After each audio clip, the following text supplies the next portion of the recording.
now we're going to talk about the 9 biblical angels. I told you guys we got a lot of Bible thumping this week. Look at my dang Bible.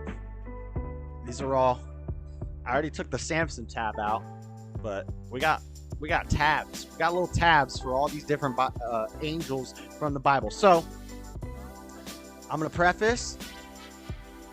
This is all, I'm going to show you pictures of what they call accurate biblical angels and stuff, or what's the word for it? But this isn't actually necessarily accurate. These angels are out of we can't perceive these. We can't understand them. They're way too complex for us. But, we have the description of how men saw them and what they saw, and then we can interpret that. Artists can draw them and things like this. But really, a lot of this stuff is just fantasy, and it's just fun because we have very little information. I'm only going to be reading what's in the Bible because that's all I have on me. I could pull up stuff online, but I didn't. But so when we talk about like Raphael and Uziel, some of these archangels, they're mentioned in the book of Enoch. They're not really in the Bible that much, but we're going to talk about it. So the 9 biblical angels. So there are 3 triads. There's 3 levels to the angels. There's 9 different types of angels mentioned throughout the Bible. I'm going to start off by saying, just because in one instance we have an angel described a specific way doesn't necessarily mean that that's how it always looks. There's a lot of belief that, that angels can shapeshift. They can look like different things. We know of some certain levels of the angels who can present themselves as people. Some of the angels, we'll see cherubims sometimes displayed as thrones or oraphims. And so it's kind of like maybe at the higher levels they look a certain way and they can change between different forms. But either way, the angels a lot of times, I've heard that every time the angel shows up, they say, "Do not be afraid" or "Be not afraid." That's actually not true. Just biblically. Hey, what's up, Broski Bear? Thank you for that super chat. $5. Hey, great topics tonight. JF's Urban Adventures live stream is amazing. Thank you, Broski Bear. So we're gonna start off with the highest tier, the highest level angel at the highest tier. All right, the first triad. They contemplate and they adore God directly. We have, first things first, we have the seraphim. The seraphim. So they're usually categorized as having 6 wings. 2 wings cover their feet, 2 wings cover their face, 2 wings are used for flight. I love this image here. These giant, and it's huge. These giant wings covering the feet, covering the face, and then 2 for flight. Now, one thing you're going to notice that in these angel depictions throughout history, especially different religions, you'll notice some religions will depict the angels more masculine, some will depict them more feminine. Specifically Catholic people like to do all female angels. I don't know why, but honestly, it doesn't really matter. Actually, I kind of do know why, but but we're not going to go into that. But honestly, it doesn't really matter because the angels are pretty much androgynous. They don't have genders. So, and there are some blasphemous jokes we can make about this. I'm not going to make them because I'm not trying to be a blasphemer, but there are some dirty jokes we can make about this, about how, angels are non-binary or things like this. They don't have genders there. So you may see a feminine looking angel, they can present themselves in different ways. So, we can't take these images lightly. What's more importantly is what they do. So the seraphim, the name means the burning ones, and they are attendants at the throne of God. They praise God, singing, "Holy, holy, holy is the Lord our host." So we see them mentioned in Isaiah 6:1-7, which is, "In the year that King Uzziah died, I also saw the Lord sitting upon a throne, high and lifted up." And now this throne that we see here is not the throne that we see mentioned. It's not the same Greek word that we see used for the angels that are called thrones or the oraphim. In later books in the Old Testament and also in the New Testament, they're mentioned. This is a different word. This is actually God's throne. This is where God sits, high and lifted up, and his train filled the temple. Above it stood the seraphims. Each one had 6 wings, with twain that covered his face, that means 2, and twain that covered his feet, and twain he did fly. And one cried unto another and said, Holy, holy, holy is the Lord of hosts. The whole earth is full of his glory. So, and this is in Isaiah. Again, this is a book of a prophecy, a book of dreams, a book of visions that Isaiah had. So, this is a vision he saw. This is a giant angel he saw. Maybe it was physically there. Maybe it was a vision. Who knows? I like to believe that it's a real thing that he saw, and that God was, or an angel was speaking to him, because I'm Christian. But, if you just want to take it to be metaphorical, or a vision he saw in a dream or something like that, because a lot of these things we're going to describe are very, this will be the argument from like the DMT community or the hallucinogenic community. They'll say things like, Joe Rogan will say things like, well, when you do a DMT trip, you see things kind of that look like what was described in the Bible as the angels. So maybe those people were just tripping balls. I think that's kind of wrong. Maybe you can believe, if you believe that, maybe you believe that. I don't believe it. I'm not with it. I think it's blasphemy that they're using to discredit the Bible, and it's always from the same sort of atheist type of people who say these things. So, I don't think they were hallucinating. I think these are things that they saw. So we got another seraphim here. There's another seraphim. Again, all these are just artist renditions of what the Bible gives us on what these angels look like. But the second level of the first triad is the cherubim. They have 4 faces and 4 wings. 2 cover the feet and 2 are for flight. But they don't cover their faces always. Sometimes they do, though. In some places they do. When we see, for example, the Ark of the Covenant, they were told to put cherubims at both sides, and they cover their face. And they don't have the wings by the feet, but the name means the fullness of wisdom, and they contemplate God's providence assigned to protect special places. So, like the Ark of the Covenant, they protect the temple, they protect the church. These are the angels that protect these places. Do I have another cherubim here? Yes. So this is more my flavor. I kind of like this. We've got the head of the lion, the head of the ox. We've got multiple eyes. A lot of these angels are mentioned as having lots of eyes. When we get to the throne, sometimes they're seen as just giant eyes, like maybe this light can be described as an eyeball. Again, I haven't read the book of Enoch, and I haven't read the Hebrew, the book of Tobit, or the Talmud, or any of these things. I have read, Deuteronomical Hebrew, basically the first 5 books of Moses. Genesis, just because they're in the Bible. But lots of different descriptions of these cherubim. Let's see what verse I have. So this verse is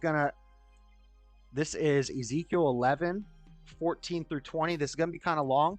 This is going to talk about the cherubims and the thrones, not the throne of God that God sits on, but the thrones, or the oraphim, which is another word that they are called.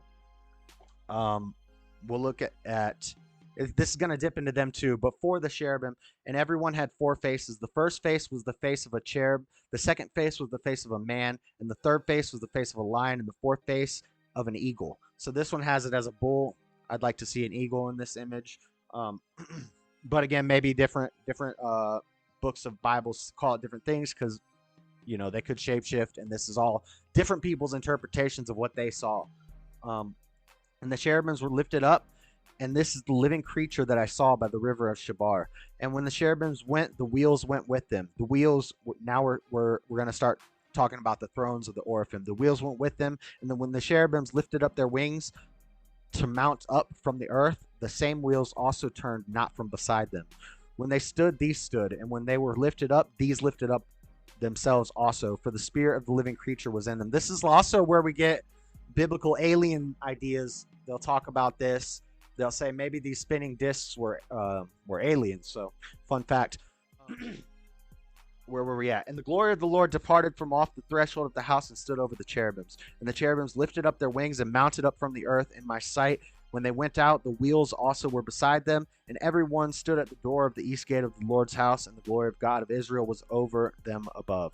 This is the living creature that I saw under the God of Israel by the river of Chebar. and I knew that they were the cherubims. He just knew. He just knew. And now the wheels or the thrones or the Oraphim, let's get into them. These are probably the funnest ones. These, and also there's some crazy pictures of seraphim that I didn't have pulled up. Maybe we'll look at some other pictures, like the one in the thumbnail. The one in the thumbnail, that's a seraphim.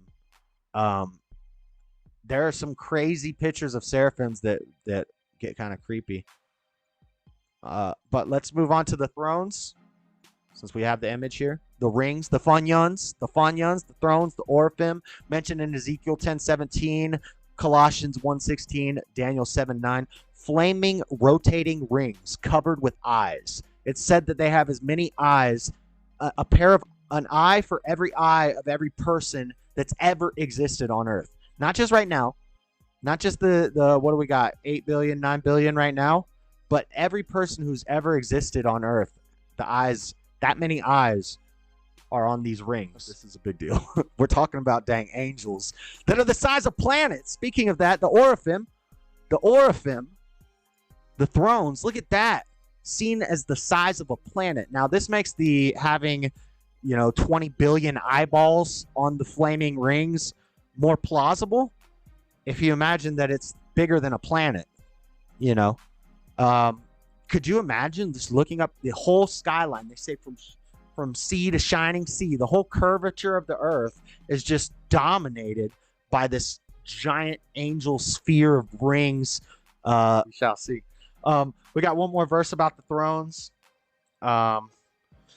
Behold, this is Daniel 7:9, just 9.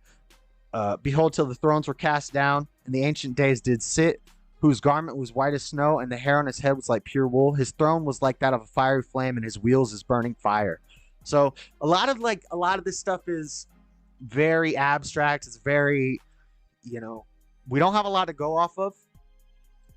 But again, there are more books that write about these things. A lot of them I wouldn't consider biblical canon, like the Book of Enoch or the Apocrypha or things like this, but they are still great to read, and they're full of information. So,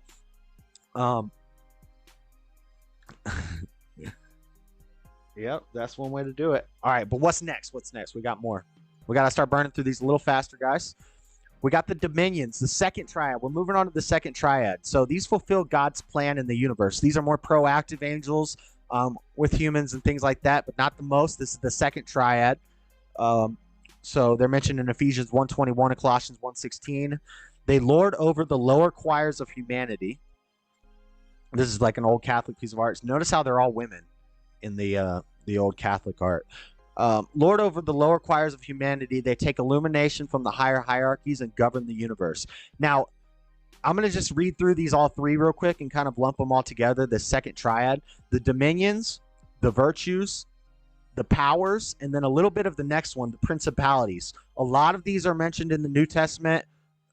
Actually, yeah, mostly in Ephesians. We got some Colossians, a lot of Ephesians. So you can read a lot about these in Ephesians, the dominions, the virtues, the powers, and the principalities. When you hear things like, we wrestle not against flesh and blood, but against powers and principalities and rulers. We'll get to the verse because it's one of the main verses that we'll talk about, so I won't butcher it. But you have to understand, not all the angels are good. Satan's got angels too. Lucifer is an angel. It's arguable Lucifer was an archangel, and along with Michael, Raphael, and Uriel, a big debate is over whether the angels have free will or whether they're just, mindless puppets for God, and which would mean, that we are mindless puppets for God or Satan as humans as well. But the question is, do angels have free will? I don't believe people have free will, but do angels have free will? We're not going to get into the free will thing today. So you can watch older videos if you want to see how I feel about that. But angels, do they have free will? Because Lucifer left heaven. Lucifer defied God, wanted to be like God. And this is the complex that all humans see. This is like we were talking about, they're trying to avoid the punishment from God. People are trying to be God. They want to be God. This is the Tower of Babel. This is when Adam and Eve ate from the fruit, they were deceived into thinking they could be like God. And so the angels, the fallen angels, there are fallen angels too. And we have to watch out for these, because our battle is not against flesh and blood. None of this physical stuff matters. The spiritual plane with the angels, with these crazy angels, and with God, and our spirit, is much more important, and it's much more of a deeper battle. Angels have free will to make their own choices, but aren't made in his image as we are. I think maybe different levels. I think maybe some levels, because I believe maybe the archangels have free will, and that's why Lucifer was able to leave heaven. Maybe some of the other angels are subservient to the higher level angels, and that's how Lucifer was able to take a legion of the angels with him. So they wouldn't have free will. They wouldn't have free will. Maybe it's like that. I'm not gonna go all out and say all angels have free will. Lucifer was the most beautiful angel, and he was the worship leader. Let that sink in. Yeah, and I bet you he was very feminine. Yeah, and he liked to sing like my mama at the choir. I'm sorry, mama. I'm sorry, mama. Mom, I'm sorry. I told you I could do it, mama. That was my impression of Leon Edwards after that fight. I told you, mama. I told you I could do it, mama. Yeah, I would think God loves death metal and low vibrational music. Lucifer took a third of the angels with him. Yep. I'll buy that. Is it gospel? I don't know. A lot of this is headcanon, Robbie. That's why I prefaced that, and I don't want to say nothing that I know for sure about this stuff, because a lot of this stuff is outside of our comprehension. And to pretend like we know it even, I don't even know if these images are kosher with God, because this is an artist's rendition of what they think an angel might look like. I don't know, but it's fun. It's okay. We're having fun with it. Spectacle, testicles, wallet, and watch. We'll be all right. Evil worships the great feminine. I know, man. Okay, so, all right, read too much chat. So I'm just going to read through these. The dominions are lord over the lower choirs of humanity. They take illumination from the higher hierarchies and govern the universe.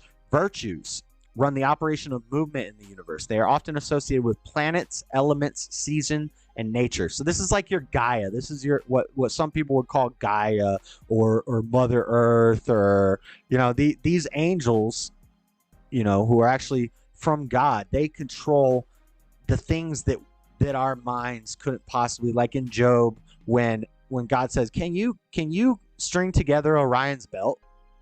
Can you make sure the planet rotates around the sun enough so that the days are the same, so that the crops grow? Can you control these things? Can you make the eagle lift up and go eat that fish over there and not have a butterfly effect that's going to destroy the whole universe? Like, these are what the virtues help out with. Then the powers assist in governing the natural order.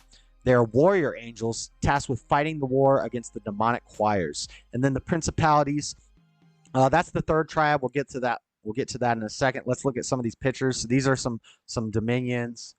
This is Catholic artwork of the dominions. Notice how, you could almost say maybe one is male and female, but they actually don't have genders. They're not people. These are the virtues. They usually depict them as having keys in their hand. They're in space. They're in the sky. They're controlling the planets. The Greeks would take these and change them to things like Neptune, Venus, Uranus, Jupiter, all named after gods, just like our days of the week, all named after Greek gods. So what they thought of as gods, maybe Christians would think of as virtues or angels.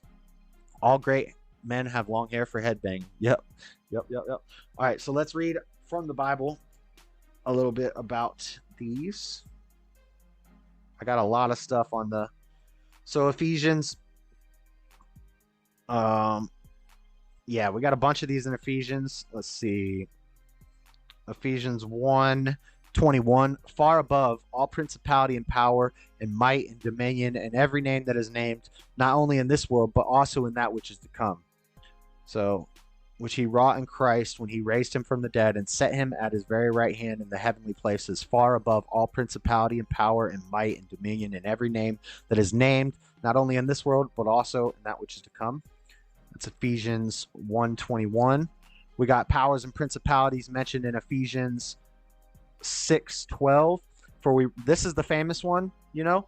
This is the best one. I always thought this verse meant government. It meant like government officials and authorities. But when you really get in the Bible, you find out that God appoints all the authorities. God appointed Joe Biden. Did you guys know that? God allowed Joe Biden to be our president. Now, you could say, why? Why would God do that? God would never do that. God would only let Trump be in there. No, man. Maybe we needed it. Maybe we needed to suffer a little more. Maybe the people are a little too hard-headed. Maybe that's why, in these godless places, you see gorillas. I don't mean gorillas as in the animal. I mean Guer, gorillas running the place, running the governments. You see communists running the governments because they've lost God. That's why. Maybe in America, when we start losing God, we get people like Joe Biden in place, and that's God for you. That's God saying, hey, guys, wake up. Wake up or you're about to lose your country. But so I always thought this verse was talking about, authorities in the world and laws and government, but it's not. It's talking about angels. It's talking about pure spiritual realm battle. Ephesians 6:12, for we wrestle not against flesh and blood, but against principalities, against powers, against the rulers of the darkness of this world, against spiritual wickedness in high places. Wherever, take unto you the whole armor of God, that ye may be able to withstand in the evil day, and having done all to stand, stand therefore, having your loins girt about with truth. In other translations, it's having done all to stand, stand some more. Keep on standing. Endure. Yep. And also, Frederica, that's proof that racism doesn't exist, We don't wrestle against flesh and blood. The skin and color of your skin don't matter. We wrestle against fallen angels, what we would call demons, evil angels, good angels, angels for God, angels for Satan, even God's angels sometimes we wrestle against because, if they have free will, they don't all have our best interest at heart. We got, this is one of the warrior angels, one of the, again, these are just pictures. This isn't actually like a, the warrior angels, the powers. This is one of the powers. They're often thought of as, the angels of war. They're the angels that defend the winning side, And even if the winning side is who we on earth may think of as the enemy, maybe not. Maybe they're not. Or maybe they needed to win in order for good to come. These are all things that we can't comprehend. We may think something's bad, but it may actually be great. Laugh my out. Weren't no angels in slavery. I'd argue all the angels are enslaved to either God or Satan or other angels. I don't know about the angel free will thing. That's a tough question. Weren't no angels in slavery. What about George Washington Carver? That was a slave angel. That boy made a crop. Anyway. All right, and then Lady Justice. Lady Justice, often thought of as one of the principalities. So the principalities are the first of the third triad. Hold on, I got other verses. More thrones, dominions, principalities. This is Colossians 2:16. For by him were all things created that are in heaven and that are on earth, visible and invisible, whether they be thrones or dominions or principalities or powers. All things were created by him and for him. So, the angels are, according to that, I read that as the angels are God's slaves, Frederica. Okay, then we got the angels, the archangels. Okay, yeah, the principalities. This is the third triad. We're in the third triad. These interact and serve humanity closely. The principalities in Ephesians 1:21, Ephesians 3:10. Princes of the lowest triad assigned to care and guard communities, kingdoms, states, and parishes. They are associated with transitions in power. So Lady Justice is often thought of as a rendition of one of the principalities. Then we get to the archangels. So, and this is the third triad. This is very low down on the scale, but it doesn't necessarily mean that the archangels are less powerful or less close to God or anything like that. The archangels just deal more with humans. The archangels mentioned in Jude 9, 1 Thessalonians 4:16. We'll read those real quick. I got Jude 9 right here. Or no, 1 Thessalonians 4:16. For the Lord himself shall descend from heaven with a shout and the voice of the archangel and with the trump of God.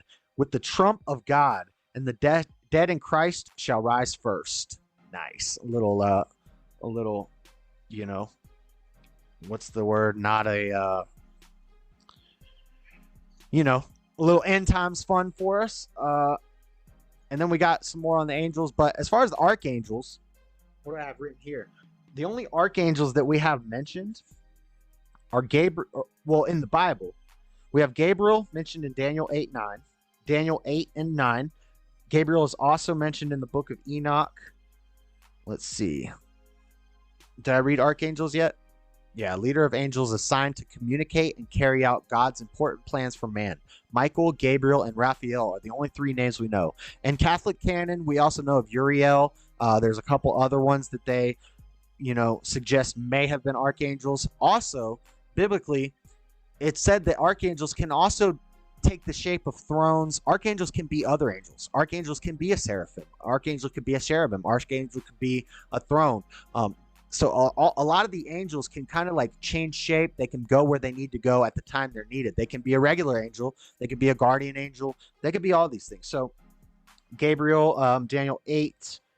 I'm not going to read that, all that. Well, Daniel 8:15. And it came to pass when I, Daniel, had seen the vision and sought for the meaning. Then behold, there stood before me as the appearance of a man.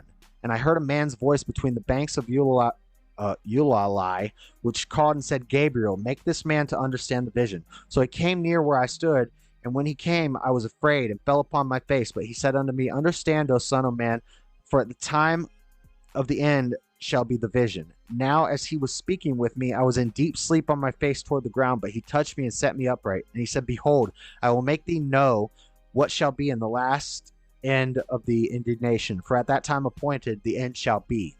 Then we skip to verse 27. And I, Daniel, fainted and was sick certain days. Afterwards I rose up and did the king's business and was astonished at the vision, but none understood it. So see, he had a vision, then he got sick, and none understood the vision. So that's Gabriel. We also have the Bible mentions Michael in Jude 9. Gabriel is mentioned in the book of Enoch. And then Raphael is only mentioned in the Hebrew book of Tobit. Uriel, I couldn't find where he's mentioned, but I found it in some Catholic art.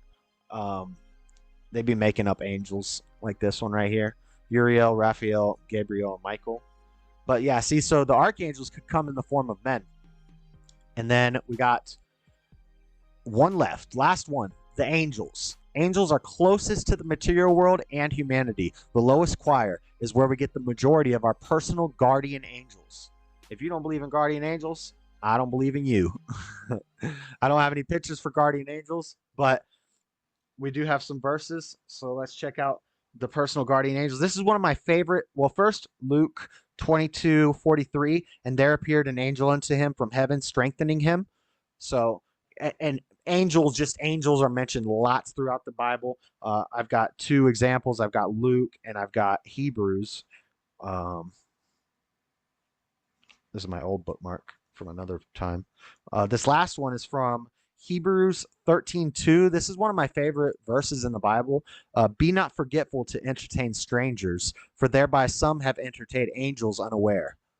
So this is something that I like to tell, you can't just judge a book by the cover. You can't just write somebody off as dirty or filthy. If Jesus came back today, everybody would just think he was a dirty, filthy hobo. They'd make hit pieces about him, calling him gay, and people would just go along with it. You got to be careful to entertain strangers because some have entertained angels unaware.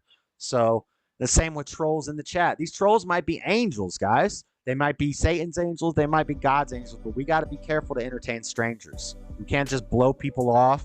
We can't just write people off. We can't just, I'm not going to say we can't just judge people because I think a lot of people use that word judge wrong. They use the word judge as if it meant condemn. We can judge people. We can definitely judge people. In fact, we're supposed to judge people. We're not supposed to condemn people. I can't say somebody's going to hell, but if you're doing something that's wrong, we can call each other out on it. And it doesn't mean we hate each other. And it doesn't mean that we're judging somebody. Well, we are judging them, but we're not condemning them, you know. Are you sure that is Catholic art? The Greek Orthodox have Uriel, not Catholic. You could be right, Christine Stewart. That could be Greek. That could be Greek. I don't know. But I know a lot of these. I know Raphael. Well, Raphael's Hebrew. Gabriel is more Catholic. Uriel, you could be right, Christine. My bad. Admonish. You got me. But that's it. That's the 9 biblical angels. Hey guys, thank you for checking out this clip from the Dreaded Conservative Show every Monday night, 5 p.m. Pacific time, 8 p.m. Eastern time.